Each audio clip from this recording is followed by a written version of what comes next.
যদি আমি শ্রমিক না করে আজকের বাচ্চাকে যদি আমি লেখাপড়া শেখাই, তাহলে কিছুদিন পরে কি হবে, সেই বাচ্চা বড় হবে, সুন্দর হবে, তাই না? ধরো আজকে একটা ফুলের গাছ আমি লাগালাম, আজকে আমি জল দিলাম, তাহলে সেই ফুলের গাছ, ফলের গাছ একদিন বড় হবে। বড় হলে কি হবে?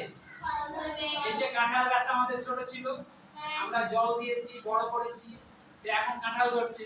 আম গাছটা ছোট ছিল, আমরা জল দিয়েছি, ঘিরেছি, সার দিয়েছি, যে আম ধরছে, তাই না? তাহলে ফল দিচ্ছে।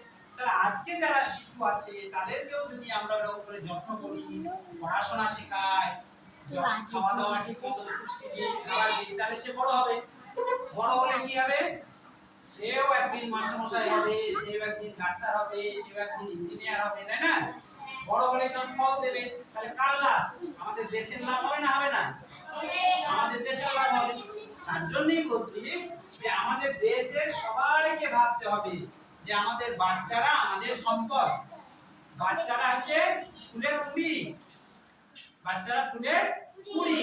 তাহলে আজকে যদি যত্ন নিই, সেই ফুল থেকে কুড়ি থেকে ফুল হবে, সেই কুড়ি থেকে ফুল হবে,